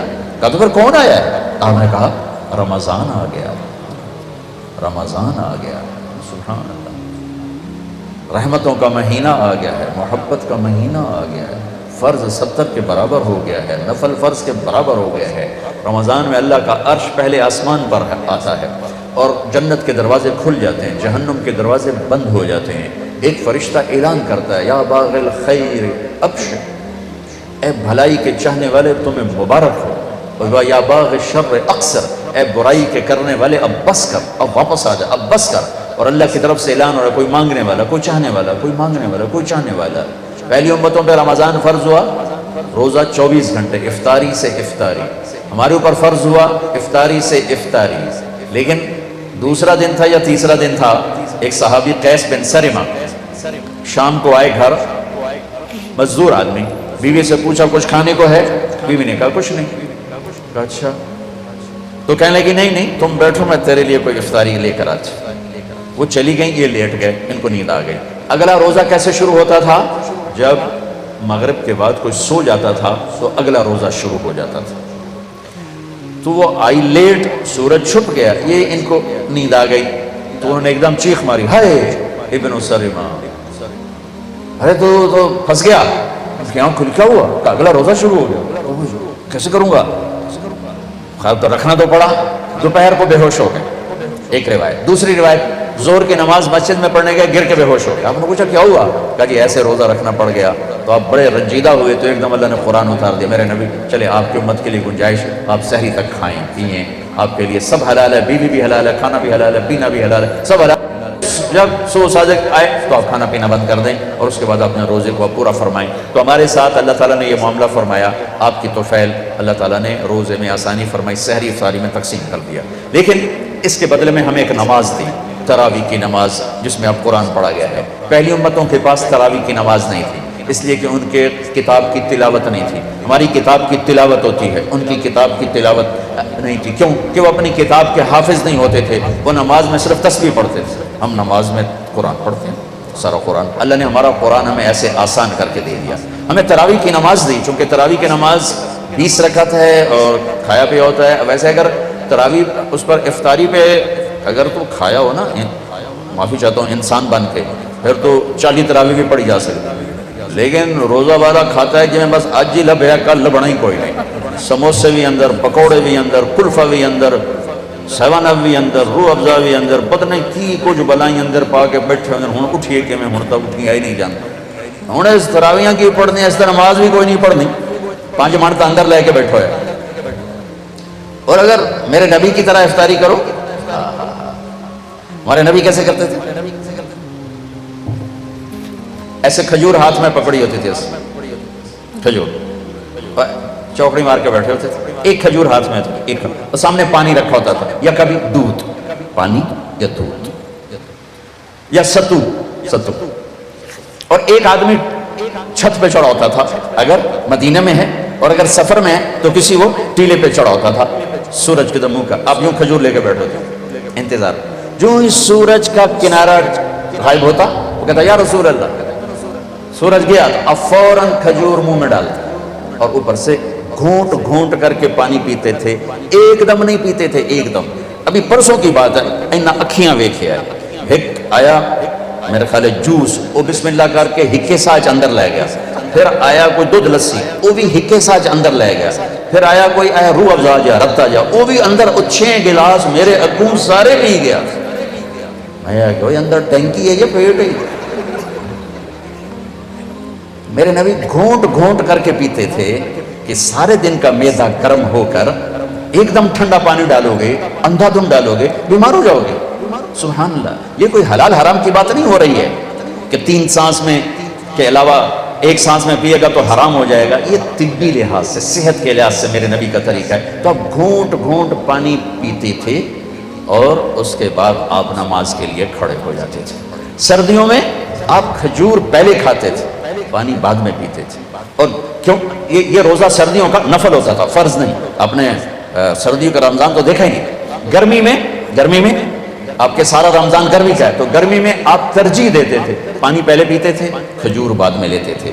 اس میں کوئی مستقل نہیں، آگے پیچھے ہوتا رہتا تھا، عام آپ کی عادت ہے مبارک، جو کہ گرمی لگی ہوتی تھی، پیاس ہوتی تھی، پہلے آپ پانی کے چند گھونٹ پیتے، پھر ایک دو کھجور کھا کر آپ نماز کے لیے تشریف لے جاتے تھے۔ اب ہلکی پھلکی رکھو افطاری تو 20 کی بجائے 40 تراویح پڑھ لو، کوئی مسئلہ نہیں، لیکن جیسے ہمارے بھائی حملہ کرتے ہیں سموسے پکوڑے دہی بھلے، پتہ نہیں کی بلائیں پئی ہوندی اندر دسترخوان تے، انہیں تراویح کیا پڑھنا، وہ تو نماز بھی نہیں پڑھ سکتے۔ اور آپ سحری بھی ایسے کھاتے تھے، 2 کھجوریں 1 گلاس پانی، 3 کھجوریں 1 گلاس پانی، ہاں کبھی روٹی بھی کھاتے تھے، کبھی سالن بھی کھاتے تھے۔ افطاری کی دعوت میں بھی شرکت فرماتے تھے۔ افطاری میں آپ کی کوشش ہوتی تھی، کوشش کہ پکی ہوئی چیز نہ ہو، فطرت کی چیز، پھل، پانی، جس کو آگ نے نہ چھوا ہو، کوشش فرماتے تھے افطاری میں پکی ہوئی چیز نہ ہو، کہ میدا ایک دم اس پر پریشر پڑتا ہے جب کوئی پکی ہوئی چیز اندر جاتی ہے، کوئی پھل جائے گا، پانی جائے گا، وہ بہت ہلکا پھلکا کام ہوتا ہے، اس کو آرام سے میدا لے گا۔ اس کے بعد آپ تراویح پڑھو، مغرب پڑھو، تراویح پڑھو، پھر جتنا مرضی کھانا کھا لو، میں کھانے سے نہیں روک رہا ہوں، ٹائم چینج کر رہا ہوں۔ اگر آپ نے خوشی خوشی تراویح پڑھنی ہے تو تھوڑا سا اپنے منہ کو تالا لگا لینا تھوڑی دیر کے لیے، تو آپ کو آسان ہو جائے گا۔ جیسے میرے نبی فرماتے ہیں، آپ نے افطاری کی دعوت، سعد بن عبادہ نے آپ کی افطاری کی دعوت فرمائی، آپ تشریف لے گئے، روٹی زیتون پیش کیا، آپ نے کھایا۔ سعد بن معاذ نے افطاری کی دعوت کی، آپ تشریف لے گئے۔ افطار دعوت دینا، افطار کی دعوت میں جانا میرے نبی کی سنت ہے، لیکن دعوت میں نماز ہی چھوڑ دینا یہ تو تباہی ہو گئی، نیکی کماتے کماتے الٹا گناہ سر پہ لے لیا۔ اور ایک رات آپ سحری میں بکرے کی سری کھا رہے تھے، کہیں سے پکی ہوئی آئی اور روٹی، اور حضرت علی بھی ساتھ ہیں، تو اوپر سے ارباز بن ساریہ آئے، تو آپ نے کہا ارباز آؤ ہمارے ساتھ سحری کھاؤ۔ آپ نے فرمایا سحری کھاؤ کہ اللہ اور اس کے فرشتے سحری کھانے والوں پر رحمت بھیجتے۔ اور آپ میں قربان جاؤں، آپ سحری آخری ٹائم کھاتے تھے، اور افطار سورج کو ڈوبتے ہی فرماتے تھے، اپنی امت کے بھوک کے ٹائم کو سکیڑنے کی کوشش فرماتے تھے کہ سحری بالکل آخر میں ہو اور افطاری بالکل شروع میں ہو، تاکہ کم سے کم بھوک کا وقت میری امت پر رہے۔ یوں سورج اندر گیا اور آپ کھجور اندر لے جاتے تھے، اور بلال کی اذان ہونے کے لیے تیار ہوتی تھی اور آپ کا آخری لقمہ منہ میں ہوتا تھا۔ ایک واقعہ سنا رہا ہوں، اب کھا رہے ہیں، اب بلال آ گیا، یا رسول اللہ سحری ختم ہو گئی، میں اذان دینے جا رہا ہوں، نماز کے لیے تیاری فرمائیں۔ ہم نے کہا ٹھیک ہے، وہ چلے گئے، آپ کھا رہے ہیں۔ وہ واپس آئے دوبارہ، میں دیکھوں کیا کھانا پینا بند کر دیا یا ابھی بھی چل رہا ہے۔ آ کے دیکھا تو آپ کھا رہے تھے، تو انہوں نے کہا یا رسول اللہ، اللہ کی قسم صبح ہو گئی ہے، یعنی سحری کا وقت ختم ہو گیا۔ تو آپ نے ایسے ہاتھ پیچھے کر دیا، کہا ارے بلال نہیں ہوئی تھی، صبح نہیں ہوئی تھی، تیری قسم کی وجہ سے اللہ نے صبح کو پہلے نکال دیا کہ میرے بلال کی قسم جھوٹی نہ پڑ جائے۔ واہ واہ۔ حضرت علی نے فرمایا اگر بلال قسم نہ کھاتے تو جب تک اللہ کے نبی کھاتے رہتے صبح نہیں ہو سکتی۔ ایک دفعہ آپ تشریف فرما تھے اور ایک صحابی عبید باورچی، وہ دیگ چڑھائی ہوئی تھی بکرا، تو آپ نے کہا عبید مجھے دستی پکڑاؤ، دستی، تو انہوں نے ایسے دستی پکڑائی، تو آپ نے اس کو یوں پکڑا دونوں کناروں سے اور منہ سے دانتوں سے نوچ کے، ایسے دانتوں سے ساری نوچ کے ہڈی خالی کر کے، عبید دستی پکڑاؤ، انہیں دوسری نکال کے دی، اب نے ایسے پکڑا اور اس کو یوں نوچ کے کھا گیا۔ عبید دستی پکڑاؤ، وہ کہنے لگے یا رسول اللہ بکرے کی دوئی ہوتی، اب میں کہا تیرا بھلا ہو جائے، اگر تو میرے کہنے پہ ڈوئی ڈال دیتا تو جب تک میں کہتا رہتا میرا اللہ مجھے دستیاں نکال کے کھلاتا رہتا، تو ہی کچا نکلا۔ تو سلی نے فرمایا اگر بلال قسم نہ اٹھاتے تو جب تک اللہ کے نبی کھا رہے تھے صبح نہیں ہونی چاہیے۔ میں آپ کو اپنے نبی کا رمضان بتا رہا ہوں کہ اس طرح میرے نبی کا رمضان تھا۔ پھر ایک دفعہ ایسا بھی ہوا کہ روزہ غلط ہو گیا، پہلے چونکہ گھڑی تو تھی، ہاں بھائی 7:33 ہو گئے افطار فرما لیں، ایسا تو تھا نہیں، بادل تھے اور سب روزے کے انتظار میں ہیں، تو اندازہ ہوا کہ سورج ڈوب گیا، سب نے روزہ افطار کر لیا، اللہ کے نبی نے بھی، صحابہ نے بھی۔ ایک دم بادل ہٹے تو سورج کھڑا ہوا تھا، تو پورے مدینے والوں کا وہ روزہ ٹوٹا بادلوں کی وجہ سے، پھر سب نے اس روزے کی قضا کی۔ شوال رمضان کی آمد پر آپ قرآن کی تلاوت بڑھا دیتے تھے اور قرآن کثرت سے تلاوت فرماتے تھے، جبریل کے ساتھ بیٹھ کر قرآن کا دور فرماتے تھے۔ شہر رمضان الذی انزل فیہ القرآن، میں اللہ نے کہا جس میں قرآن اترا، یہ وہ مہینہ ہے جس میں قرآن اترا، اشارہ ہے قرآن کے ساتھ وقت گزارو۔ میں آپ سب سے کہتا ہوں باقی اب 18 دن رہ گئے یا 17 دن رہ گئے، ان 17 دنوں میں یہ موبائل چھوڑ دو، یہ اخبار چھوڑ دو، یہ ٹاک شو چھوڑ دو، یہ فیس بک چھوڑ دو، صرف قرآن کے ساتھ بیٹھ جاؤ، صرف قرآن کے ساتھ، صرف قرآن کے ساتھ، صرف قرآن کے ساتھ۔ اس کی تلاوت بھی کرو، اس کا ترجمہ بھی پڑھو، اس کی تلاوت بھی کرو، اس کا ترجمہ بھی پڑھو، تو اللہ تعالیٰ قرآن کا نور نصیب فرمائے گا، قرآن کا نور نصیب فرمائے گا، قرآن کا نور نصیب فرمائے گا۔ پھر آپ آخری عشرے میں اعتکاف بیٹھتے تھے، 1 مہینہ پورا بیٹھے، پھر 10 دن، پھر دنیا سے جاتے ہوئے 20 دن، اور دنیا سے جانے والے رمضان میں قرآن کا دور جبریل کے ساتھ آپ نے 2 دفعہ کیا، 2 دفعہ کیا۔ رات کی نماز مشکل ہے تو اس کا اجر بڑھا دیا، تراویح کے ہر سجدے پہ 1500 نیکی، تراویح کے ہر سجدے پر جنت میں محل جس کے 60,000 سونے چاندی کے دروازے، تراویح کے ہر سجدے پر جنت میں ایک درخت جس کے نیچے 100 سال عربی گھوڑا دوڑ سکتا ہے۔ رمضان کا شیطان قید ہوتے تھے، یہاں قید نہیں ہوتے، پہلے قید نہیں ہوتے تھے۔ رمضان کی ایک اور دولت دی گئی، انا انزلناہ فی لیلۃ القدر، لیلۃ القدر، شب قدر، لیلۃ القدر۔ کبھی سوچا قدر کا مطلب کیا ہے؟ کیوں جی علامہ بتاؤ؟ لیلۃ القدر کبھی خیال میں؟ لیلۃ القدر، لیلۃ القدر، لیلۃ القدر، شب قدر۔ وما قدر اللہ حق قدرہ، یہاں سے ہے مرتبہ، مقام، عزت۔ اللہ کہتا ہے تم لوگوں نے میری قدر نہ کی، یہ ہمارا اردو میں یا تو میری قدر ہی نہیں کرتا ہے۔ یہ ہے لیلۃ القدر، عزت والی رات، مرتبے والی رات، قدر والی رات، عزت والی رات، مرتبے والی رات۔ یہ صرف اس امت کو ملی، کسی امت کو لیلۃ القدر نہیں ملی۔ رمضان ہر امت کو ملا، لیلۃ القدر اس امت کو ملی، اور یہ ایک رات 1000 مہینوں پر بھاری رات ہے، اور اس میں اٹھنے والے دولت کی بخشش ہوتی سوائے 4 کے، ایک شراب پینے والا، ایک ماں باپ کا نافرمان، ایک رشتہ داروں سے لڑنے والا، اور ایک دل میں نفرت پالنے والا۔ میرے بھائیو، اپنے رمضان کو قیمتی بناؤ، دلوں کو نفرت سے پاک کرو، جن سے لڑے ہوئے ہو ان سے صلح کرو، ماں باپ کو ناراض کیا ہوا ہے ان کے سامنے سر جھکا دو، ان سے معافی مانگو۔ ماں باپ سے کہتا ہوں اولاد پہ ایسا جبر نہ کرو کہ وہ باغی ہو جائے۔ بچوں سے کہتا ہوں ایسی بغاوت نہ کرو کہ ایمان مردود ہو جائے۔ ماں باپ سے کہتا ہوں بچوں پہ ایسی سختی نہ کرو کہ وہ مجبور ہو جائیں بدتمیزی پر، مجبور ہو جائیں بغاوت پر، مجبور ہو جائیں گستاخی پر۔ 90% ماں باپ کی وجہ سے اولاد نافرمان ہو رہی، 90%، کہ ماں باپ کو پتہ نہیں اولاد کو لے کے چلنا کیسے، اسے اب ایسی پراپرٹی سمجھتے ہیں کہ جی میں مرضی نہ نبا چھڑو۔ تو وہ ایک گوشت پوست کا ڈھانچہ ہے، اس کے اندر احساس ہیں، جذبات ہیں، ان کے مطابق ڈیل کرنا یہ ماں باپ پر فرض ہے، ورنہ ضائع کر بیٹھیں۔ میرے نبی نے فرمایا اکرموا اولادکم، اپنی اولاد کو عزت دو، اور خود کیا کر کے دکھایا؟ یہ برابر میں حضرت فاطمہ کا گھر ہے، آنا جانا ہر وقت لگا ہوا ہے۔ جب حضرت فاطمہ تشریف لاتی آپ ان کے لیے کھڑے ہو جاتے، 4 قدم آگے بڑھتے، ان کا ہاتھ پکڑتے، ہاتھ کا بوسہ لیتے، پھر پہلے اپنی بیٹی کو بٹھاتے چارپائی پر، اس کے بعد خود بیٹھتے تھے۔ ہم اپنی اولاد کے لیے ایسا کرتے، اپنی اولاد کو عزت دو، وہ تمہیں عزت دیں گے۔ اپنی اولاد کو کا احترام کرو، وہ تمہارا احترام کریں گے۔ ان کی پسند ناپسند کی رعایت کرو، وہ تمہارے فرما بردار بنیں گے۔ تو یہ جان بین سے ہے کام، جان بین سے ہے کام۔ تو بھائیو، اپنے ماں باپ زندہ ہے تو ان کی دعا لو، دعا لو۔ رشتہ داروں سے لڑے ہوئے ہو، صلح کر لو، صلح کر لو۔ کسی سے بغض نفرت ہے، دل صاف کر لو، خاص طور پر مذہبی نفرت۔ دیکھو میں تھک گیا ہوں، ہاتھ جوڑ جوڑ کے تھک گیا ہوں۔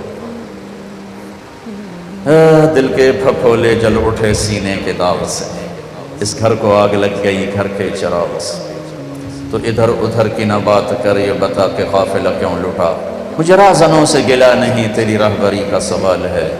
دیکھو اکثر نوجوان نظر آ رہے ہو، امت بن کے چلو، تم جس عقیدے پر ہو، جس مسلک پر ہو، جس راستے پر ہو، میں اسے نہیں چھیڑتا ہوں، میں آپ کے سامنے سلام کرتا ہوں، آپ کو احترام دیتا ہوں، لیکن مجھے بھی احترام دو، مجھے بھی ایمان والا سمجھو۔ مجھ سے مراد پوری امت، پورا یہ معاشرہ جو نفرت کی آگ میں اتنا جل چکا ہے کہ کسی دوسرے کو کفر سے نیچے ماننے کے لیے تیار نہیں، اور کسی دوسرے کو جہنمی سے نیچے ماننے کے لیے تیار نہیں ہے۔ یہ آگ ممبر سے اٹھی ہے، ممبر سے بھڑکی ہے، اور یہ خطیبوں نے بھڑکائی ہے۔ کہیں کسی مسلک کا سنجیدہ عالم کبھی اس مضمون کو نہیں چھیڑتا، یہ مضمون ہمیشہ شعلہ بیان خطیبوں نے چھیڑے ہیں، اور امت کو بھڑکا کے رکھ دیا ہے۔ میں آپ کے سامنے ہاتھ جوڑتا ہوں، امت بن کے چلو، اپنا تعارف ایز اے مسلم کرواؤ، تم جو جس مسلک کے ہو تمہیں مبارک ہو، لیکن اوروں کو بھی عزت دو، اوروں کو بھی احترام دو۔ کتنا بھرا پڑا ہے ہمارا سوشل میڈیا، گالیاں کفر، گالیاں کفر، گالیاں کفر، اور تم یہاں تک پہنچ چکے ہو کہ کتنے میرے مسلمان بھائی ہیں وہ مکے میں جا کے امام کعبہ کے پیچھے نماز نہیں پڑھتے، کہ ان کے پیچھے نماز نہیں ہوتی۔ اللہ مدینے جیسی مسجد کے امام کے پیچھے نماز نہیں پڑھتے، کہ ان کے پیچھے نماز نہیں ہوتی، پھر کن کے پیچھے ہوتی؟ وہ کون احمق اور نادان ہیں جنہوں نے اس حد تک امت کو گمراہی پر ڈال دیا کہ اللہ کے گھر کے مصلی پر بھی کھڑا ہوا غیر مسلم ہے، اور نبی کے مصلی پر کھڑا ہوا بھی اس قابل نہیں کہ اس کے پیچھے اللہ اکبر کہہ سکو۔ یہ میرے دیس کا درد ہے، یہ جہالت میرے دیس میں ہے، میں دکھ سے کہہ رہا ہوں، درد سے کہہ رہا ہوں۔ اللہ کے واسطے رمضان کا مبارک مہینہ ہے، مذہبی نفرتیں مٹاؤ، سیاسی نفرتیں مٹاؤ، ظلم و ستم سے نکلو، ظلم و ستم سے نکلو، قتل و غارت، کفر، سب و شتم، یہ سفینوں کو ڈبو دینے والے کام۔ دو آدمی سب سے زیادہ برباد ہوں گے آخرت میں، دو آدمی سب سے زیادہ برباد ہوں گے آخرت میں، دو آدمی سب سے زیادہ برباد ہوں گے آخرت میں، ایک سود کھانے والا، ایک قتل کرنے والا، ایک سود کھانے والا، ایک قتل کرنے والا، ایک سود کھانے والا، ایک قتل کرنے والا۔ اے میرے بھائیو اللہ کے واسطے محبتیں پھیلاؤ، محبتیں پھیلاؤ، محبتیں پھیلاؤ، محبتیں پھیلاؤ۔ وعملوا الصالحات، دو کام۔ تیسرا کام ہے وتواصوا بالحق، یہ تبلیغ کا کام، ایک دوسرے کو حق کی دعوت دینا۔ یہ لازمی پرچہ قرآن بتا رہا ہے، تبلیغ والے نہیں بتا رہے، قرآن بتا رہا ہے کہ دعوت کا کام ایک دوسرے کو ایمان کی بات سمجھاؤ۔ چوتھا پرچہ وتواصوا بالصبر، مختلف زندگی میں حالات آتے ہیں، صبر سے چلو، صبر سے چلو، صبر مانگو نہیں، آئے تو صبر سے چلو۔ یہ چار کام کر لو، اللہ دنیا بھی بنا دے گا، اللہ آخرت بھی بنا دے گا۔ تو میں نے آپ کو سورہ والعصر یہ تھوڑی سی تفصیل بتا دی ہے۔ یہ چار کام میرے عزیزوں کیے بغیر نجات کوئی نہیں، ایمان کے بغیر نجات نہیں، عمل کے بغیر نجات نہیں، تبلیغ کے بغیر نجات نہیں، صبر کے بغیر نجات نہیں۔ یہ لازمی پیپر ہیں، کمپلسری پیپر ہیں، لازمی پیپر ہیں۔ اتنا بڑا مجمع آیا ہوا ہے، ایک ایمان کو سیکھو، اچھے عمل کو سیکھو۔ روزہ اس وقت چل رہا ہے، اسے خوبصورت بناؤ، غیبت کو چھوڑو، جھوٹ کو چھوڑو، گالی کو چھوڑو، نفرت کو چھوڑو، چاہے وہ سیاسی ہو، چاہے وہ مذہبی ہو، چاہے وہ علاقائی ہو، چاہے وہ صوبائی ہو، چاہے وہ کسی بھی بنیاد پر ہو۔ نفرتوں کو مٹاؤ، نفرتوں کو مٹاؤ، محبتوں کو پھیلاؤ۔ نہ ایسے لٹریچر پڑھو، نہ ایسے لوگوں کی بات سنو جو تمہیں توڑ کے رکھ دیں، تمہیں پھاڑ کے رکھ دیں، تمہیں فرقوں میں بانٹ کے رکھ دیں، اور تمہیں ایک دوسرے کے گریبانوں میں ہاتھ ڈلوا دیں۔ ارے بھائی کیا کرو، بیٹھ جاؤ، او بھائی بیٹھ جاؤ، میرے اٹھنے سے پہلے کیوں اٹھ رہے ہو؟ تو میرے عزیزو، یہ سورۃ والعصر چار کام کرنے کے ہیں، اللہ کے واسطے ان کو کر لو، میری بھی دنیا آخرت بن جائے گی، آپ کی بھی دنیا اور آخرت بن جائے گی۔ چند دن بقایا ہیں، اس میں وہ کر لو جو اللہ اس کے رسول کو پسند ہے۔ اللہ سارا سال ہمیں صحیح چلنے کی توفیق دے دے گا۔ ایک گزارش تو سب سے کروں گا کہ آج یہاں بیٹھے بیٹھے سارے توبہ کرو۔ بہت بڑا مجمع ماشاءاللہ نظر آ رہا ہے، اور اللہ کا عرش بھی پہلے آسمانوں پر ہے، اور اس کے ملائکہ بھی یہاں قطار اندر قطار ہیں، اور جنت کے دروازے بھی کھلے ہوئے ہیں، اور جہنم کے بند ہیں۔ اگر ہمارے توبہ کے الفاظ اوپر جائیں گے نا تو ساتوں آسمان میں نور ہی نور پھیل جائے گا کہ ایک بہت بڑا مجمع رمضان کی ایک مبارک رات میں اللہ کو راضی کرنے کے لیے جمع ہے۔ تو میں یہ گزارش کروں گا کہ میں اور آپ ہم سب مل کر اللہ کی بارگاہ میں اجتماعی طور پہ توبہ کریں۔ تو آپ نیت کرتے ہو اس کی؟ سارے نیت کرتے ہو؟ تو کہو یا اللہ میری توبہ، پھر کہو یا اللہ میری توبہ، پھر کہو یا اللہ میری توبہ۔ اللہ تعالیٰ میری آپ کی توبہ قبول فرمائے۔ اب یہاں سے آج تک نماز میں سستی ہے تو شروع کر دیں گے، روزے نہیں شروع کیے تو شروع کر دیں گے، کسی کا حق مارا ہے واپس کر دیں گے، کسی سے لڑے ہوئے صلح کر دیں گے۔ ماں باپ ہیں، خاص طور پر میاں بیوی کی لڑائی پر شیطان بہت خوش ہوتا ہے، اور میاں بیوی کی صلح پر شیطان بہت ناراض ہوتا ہے۔ سب سے زیادہ شیطان کو خوشی خامند اور بیوی کی لڑائی پر ہوتی ہے کہ یہ وہ لڑائی ہے جو پورے گھر کو، پورے خاندان کو تباہ کر دیتی ہے۔ لہٰذا ایک دوسرے کو برداشت کرنا سیکھو۔ یہ دنیا جنت نہیں ہے کہ جو چاہو گے پورا ہوگا۔ ایک دوسرے کو برداشت کرو، اپنے گھروں کو آباد کرو۔ اللہ نے عورتوں کو نہیں کہا، مردوں سے کہا عاشرہن بالمعروف، اپنی بیویوں کے ساتھ اچھا سلوک کرو۔ فإن کرہتموہن، تمہیں پسند نہ بھی ہوں تو بھی اچھا سلوک کرو کہ عسیٰ ان تکرہوا شیئا ویجعل اللہ فیہ خیرا کثیرا، تمہیں اس ناگواری میں اللہ بہت کچھ دے دے گا، بہت کچھ دے دے گا۔ امام غزالی کی روایت ہے، جس کا خامند بدتمیز ہو، اکثر تو خامدی ہوتے ہیں، بد زبانی بھی ہوتی ہے، بدتمیزی بھی ہوتی ہے، عورتیں بھی ہوتی ہیں، کم ہوتی ہیں، مرد زیادہ ہوتے ہیں۔ جس کا خامد بدتمیز ہو اور عورت صبر کر جائے تو اسے وہ اجر ملے گا جو فرعون کی بیوی حضرت آسیہ کو ملا تھا، فرعون کی زوجیت ہو۔ جس کی بیوی بدتمیز ہو اور خامد صبر کر جائے تو اس خامد کو وہ اجر ملے گا جو لوط علیہ السلام اور نوح علیہ السلام کو ملا تھا کافر بیویوں کو برداشت کر کے۔ کیا مثال ہے، طلاق نہیں دی، نبھا کر کے دکھایا، طلاق نہیں نبھا کر کے دکھایا۔ اگر باپ کو سمجھنا چاہتے ہو قرآن میں باپ کیسا ہونا چاہیے، قرآن نے ایک باپ کا ذکر کیا ہے کہ ایسا باپ پورے قرآن میں بیان نہیں ہوا، وہ ہے یعقوب علیہ السلام۔ جیسے یعقوب نے باپ بن کے دکھایا ہے، پوری امت کے لیے پیغام ہے۔ اگر اولاد نافرمان ہو جائے تو کیا کرو، گھر سے نکال دو، جائیداد سے آگ کر دو، لڑائیاں جھگڑے شروع کر دو، نہیں، صبر کرو۔ فصبر جمیل واللہ المستعان علی ما تصفون۔ ذرا بیٹوں کا تبصرہ سنو، ان ابانا لفی ضلال مبین۔ باپ نبی ہے، نبی کا بیٹا ہے، نبی کا پوتا ہے، نبی کا باپ ہے، اور کہہ رہے ہیں ہمارا باپ بہت بڑا گمراہ انسان ہے۔ اور فی کے ساتھ جو انہوں نے کر دیا ہے، فی لفی ضلال مبین، اور اتنے غلط ذہن رکھنے والوں کو یعقوب علیہ السلام نے باپ بن کے دکھایا، گھر سے نہیں نکالا، تانا نہیں دیا تم نے میرے بیٹے کو تباہ کر دیا، تم نے یوسف کو اغوا کر کے ہلاک کر دیا، ایک لفظ نہیں بولے۔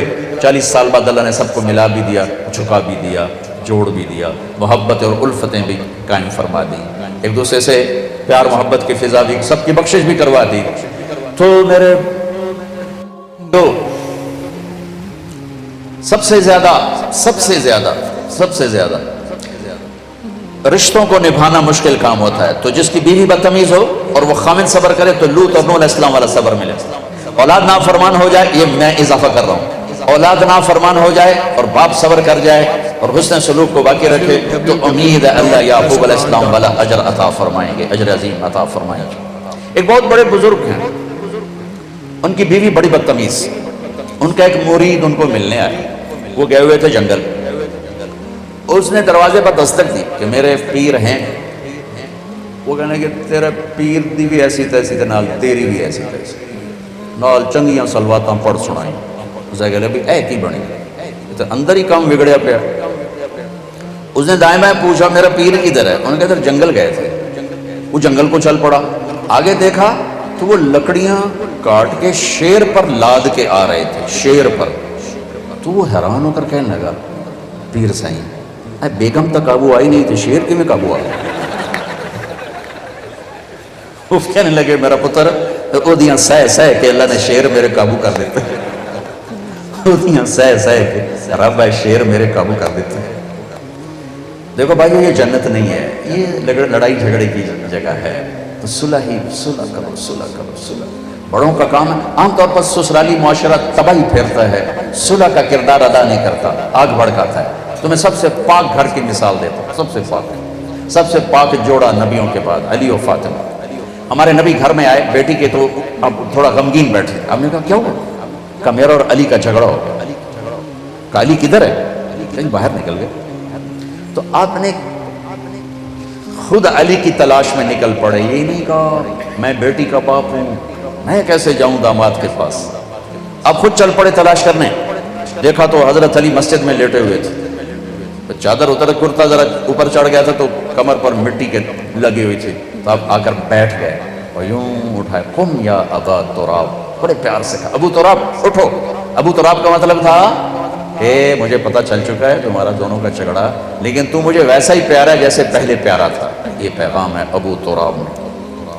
اب لائے گھر آئے اور یوں لیٹ گئے، زمین پر ایسے لیٹ، ادھر حضرت علی کو لٹایا، ادھر حضرت فاطمہ کو لٹایا، حضرت علی کا ہاتھ پکڑا اور یہاں رکھا، یہاں حضرت فاطمہ کا ہاتھ پکڑا اور یہاں رکھا، ٹھیک ہو دیکھ رہے ہو، پھر اپنا ہاتھ فاطمہ کے ہاتھ پر رکھا، یہ علی کا ہاتھ پیٹ پر، یہ زہرا کا ہاتھ علی کے ہاتھ پر، اور یہ نبی کا ہاتھ بیٹی کے ہاتھ پر، ٹھیک ہو گیا؟ سمجھ میں آ گئی صورت؟ آپ نے کہا بولو دونوں ہماری صلح ہو گئی، دونوں بولو ہماری، نہیں پوچھا ہاں بھائی علی کیا مسئلہ ہے، ہاں بھائی فاطمہ کیا مسئلہ ہے، مسئلے پوچھنے والے ہور لڑائی پواتے آ جاندے، یاد رکھنا اگر صلح کرانی ہو مسئلے نہ ہاں بھائی کی گل ہے، تو دس بھائی کی گل ہے، تو دس بھائی کی گل ہے، تو دس بھائی کی گل ہے، وہ ڈیر چوکھا جھگڑا پاتے آ جاندے، پہلے نالوں بھی کم اگاں لگا جاندہ ہے، آپ نے نہیں پوچھا علی ہاں کیا ہوا بات کیا، چلو بولو صلح ہو گئی، انہوں نے کہا یہ ہماری صلح ہو گئی، بس آپ اٹھے باہر نکلے، اتنا خوش کہ آپ کے یہاں سے نور نکل رہا تھا ایسے جگمگ. تو صحابہ نے کہا یا رسول اللہ بڑے خوش نظر آ رہے ہیں. کہا علی و فاطمہ کی صلح کرا کے آ رہا. میرے بھائی بہنوں صلح سے رہو، محبت سے رہو، یہ گزرگاہ ہے، گزر جائے گی. یہاں آئیڈیل لائف تلاش کرو گے نہیں ملے گی، گزارا ہی کرنا ہے، گزارا ہی کرنا ہے. ہاں اگر زندگی کو خوبصورت بنانا چاہتے ہو اپنے اخلاق اچھے کریں. ہم اپنے اخلاق اچھے کریں، زبان کا بول میٹھا کریں، صحیح سنو صحیح بولو، غلط نہ سنو غلط نہ بولو. دیکھو انسان سب سے زیادہ اپنے آپ سے پیار کرتا ہے، سب سے زیادہ اپنے آپ سے کرتا ہے، اپنی وجہ سے ہر ایک سے لڑتا ہے، بیوی سے، بچوں سے، ماں سے، باپ سے، بھائی سے. تو تم چاہو گے کہ اپنے آپ کو گندا کرو. اگر آپ کسی سے نفرت کرو گے تو وہ گندے جذبات آپ کے اندر جائیں گے، آپ کے اندر گندگی بھر جائے گی. اپنے آپ کو گندا کرنا چاہو گے. کسی کی غیبت سنو گے تمہارے اندر گندگی بھر جائے گی، اپنے آپ کو گندا کرنا چاہتے ہو. کسی کی برائی سنو گے تمہارے اندر زہر بھرے گا، اپنے آپ کو زہریلا بنانا چاہتے ہو. ایک نئی ریسرچ آئی ہے، جو لوگ نیگیٹو سوچتے ہیں، نیگیٹو بولتے ہیں، انہیں جم جانے کا کوئی فائدہ نہیں، کیونکہ کھوپڑا خراب ہوئے ہوئے. اوپر سے میسج سارے نیگیٹو جا رہے ہیں، جتنے مرضی ڈانڈ بیٹھ کر کٹی جاوے یہ دے پلے کا نہیں پڑنا. اور جو لوگ پازیٹیو سوچتے ہیں انہیں جم جانے کی ضرورت نہیں ہے، اوپر سے میسیجنگ اتنی خوبصورت آ رہی ہے کہ ساری باڈی ریلیکس ہو جاتی. میرے نبی نہ کسی کی غیبت سنتے تھے نہ کرتے تھے. نہ غیبت کرو نہ غیبت سنو، نہ غیبت کرو نہ غیبت سنو، نہ برائی دیکھو نہ برائی سنو. انسان کے اندر نیگیٹو پازیٹیو نہیں ختم ہو سکتا، نہیں نہیں نہیں. ٹھیک ہے، اب نیگیٹو کدھر چل رہا ہے؟ یہ امجد کیا کرتا ہے، یہ انسان کیا کرتا ہے، یہ یوسف کیا کرتا ہے. ساری نیگیٹیوٹی ادھر جا رہی ادھر جا رہی ادھر جا رہی ادھر جا رہی. اب تم کیا کرو گے؟ اس کو بند کر دو. مجھے یوسف کو نہیں دیکھنا، مجھے آصف کو نہیں دیکھنا، لیکن نیگیٹیوٹی تو ہے، وہ جائے گی کہاں؟ اب تمہارے اوپر اللہ کا احسان ہوگا، پھر اللہ تمہیں اپنے نیگیٹو دکھانا شروع کر دے گا. تمہاری جو نیگیٹو طاقت ہے نا وہ تمہارے اپنے عیب دیکھنا شروع کر دے گی. جب تم اپنے عیب دیکھو گے تو پھر تمہیں اپنے آپ کو بنانے کا فکر پیدا ہو جائے گا، فکر پیدا ہو جائے گا، فکر پیدا ہو جائے گا. اور تمہیں اپنے عیب نظر آ جانا اللہ کی بہت بڑی بلیسنگ، بہت بڑا انعام ہوگا. ورنہ لوگ غفلت کی موت مر جاتے ہیں اپنے آپ کو اچھا سمجھتے سمجھتے اور اوروں کو برا سمجھتے سمجھتے. میرے نبی نے فرمایا کسی کے برا ہونے کے لیے اتنا ہی کافی ہے کہ دوسرے کو حقیر سمجھے. تو اس کا مفہوم مخالف کیا ہے کہ کسی کے اچھا ہونے کے لیے اتنا ہی کافی ہے کہ دوسرے کو اچھا سمجھے. وہ ہے نا ہمارے اقبال کا شاعر، اپنے من میں ڈوب کر پا جا سراغ زندگی. اپنے من میں ڈوبنے کا طریقہ بتا رہا ہوں. اوروں کے عیب دیکھنا چھوڑ دو، اوروں کے عیب سننے چھوڑ دو، یہ اخبار پڑھنے چھوڑ دو، یہ ٹاک شو سننے چھوڑ دو، یہ نرا زہر ہے. ٹاک شو سن کے لگے گا کل پاکستان تے قیامت آمنا دی. ایسے بے وقوف بیٹھے ہوتے ہیں. یہ سب پیسے کا چکر ہوتا ہے، اپنی ریٹنگ بڑھانے کے چکر میں یہ میڈیا پتہ نہیں کیا ظلم و ستم ڈھا رہا ہے. اگر آپ اپنے من میں ڈوبنا چاہتے ہو، طریقہ بتا رہا ہوں، اپنے من میں ڈوب کر پا جا سراغ زندگی. ہے نا، تو اگر میرا نہیں نہ بنتا نہ من اپنا تو بن. اپنے من میں ڈوبنے کا راستہ آنکھیں بند کر لو. کس سے؟ اوروں کے عیب دیکھنے سے، اوروں کی کمیاں دیکھنے سے. تو پھر کیا ہوگا؟ اپنا من سامنے آنا شروع ہو جائے گا. کان بند کر لو، میں نے نہیں کسی کی برائی سننی، تو آپ کو اپنی برائیاں سنائی دینے لگے. میں نے نہیں کسی کی برائی کرنی تو آپ کے سامنے اپنی برائیاں آنا شروع ہو جائیں گی. چونکہ نیگیٹو طاقت بند نہیں ہو سکتی، وہ چلے گی، لیکن پھر چلے گی کہاں؟ آپ کے لیے چلے گی. آپ کے عیب دکھائے گی، آپ کی برائی دکھائے گی، آپ کی کمی دکھائے گی. آپ کو فکر پیدا ہو جائے گا کہ میں اسے کیسے ٹھیک کروں. تو آپ کی پازیٹیو طاقت پر خرچ ہونا شروع ہو جائے گی کہ میں نے اپنے آپ کو کیسے بنانا ہے. اگر آپ نے آنکھیں ادھر ہی فوکس رکھی تو اپنے آپ کو کبھی یاد نہ کر سکو گے، اپنے من میں کبھی ڈوب نہ سکو گے. ہمیشہ اوروں کے عیب دیکھتے دیکھتے مر جاؤ گے، اوروں کی پگڑیاں اچھالتے اچھالتے مر جاؤ گے، اور اللہ کی بارگاہ میں ذلت کے ساتھ اٹھنا پڑے گا. کسی کے برا ہونے کے لیے یہ نہیں کہ شرابی ہو، زانی ہو، سود خور ہو. میرے نبی نے کہا کسی کے برا ہونے کے لیے اتنا ہی کافی ہے کہ اوروں کو برا کہتا ہو، اوروں کو حقیر جانتا ہو، اوروں کو حقیر جانتا ہو. تو اس کا مفہوم مخالف کیا ہے کہ کسی کے اچھا ہونے کے لیے اتنا ہی کافی ہے کہ سب کو اچھا کہتا ہے. ساری دنیا کے انسانوں سے دل صاف کر دو، صاف کر دو، صاف کر دو. ہمارے علاقے میں ایک فوتگی ہوگی تو ہمارے دیہاتوں میں یہ ہوتا ہے کلخانی یہ وغیرہ. ہم اس میں ایک ہماری تہذیب چلی آ رہی، ہم جاتے ہیں، بیان وغیرہ بھی ہوتا ہے. تو ایک بیٹھے تھے صاحب، تو بڑی اچھی داڑھی، ٹوپی. تو میں ان کو آگے بڑھ کے سلام کرنے لگا، السلام علیکم. تو انہیں ہاتھ یہاں کر لیا. میں کہا پتہ نہیں پتہ نہیں لگا بھی میں ہاتھ میں لایا. میں کہا جی السلام علیکم. وہ بیچارے فوت ہو گئے. یہ نفرت ان کے اندر خود نہیں اٹھی, یہ ممبر سے سنی ہوئی بات نے ان کے اندر نفرت بھر دی کہ میں انسان تو ہوں, چلو میں ان کے نزدیک کافر ہوں گا, انسان تو ہوں, تو انسان سے مصافحہ کرنے میں کیا ہے؟ میرے نبی نہیں مصافحہ فرماتے تھے. جب آدمی اوروں کے عیب دیکھتا ہے تو نفرت یہاں تک چلی جاتی ہے, تو وہ جانور بن جاتا ہے, اس کے اندر سے انسانیت ختم ہو جاتی ہے.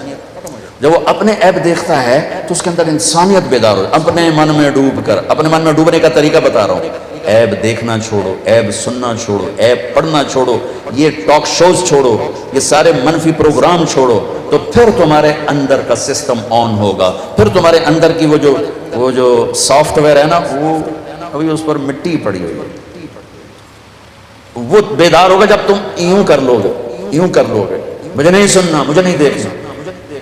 آپ کا اندر جاگے گا, پھر آپ خوبصورت ہوتے جاؤ گے. جب مرو گے تو اپنی روح کو دیکھو گے, نورانی ہو کر ایسے نکلے گی کہ سارے عالم کو روشن کر کے اوپر جائے گی. تو بھائیو, رمضان کا مبارک مہینہ ہے, یہ میں آخری بات بڑی اہم کی ہے میں نے. اپنے من میں ڈوبو, لوگوں کی کمیاں بولنا چھوڑ دو, دیکھنا چھوڑ دو, سننا چھوڑ دو, پڑھنا چھوڑ دو. پیغام محبت بن جاؤ, پیغام محبت بن جاؤ, تو اللہ تمہیں اپنا آپ دکھا دے گا. من عرف نفسہ فقد عرف ربہ. یہ حدیث نہیں ہے, یہ ایک قول ہے. جس نے اپنے آپ کو پہچانا اس نے اپنے رب کو پہچانا. جب آپ اپنے آپ کو پہچانو گے, آپ اپنے رب کو بھی پہچانو. تو نیت کرتے ہو سارے, تو یہاں سے اٹھتے ہی جس سے لڑے ہو صلح کر لیں, جس سے جھگڑا سے معافی مانگ لیں. خاص طور پر خامن بیوی لڑے تو جاتے ہی صلح کرنا بھائی.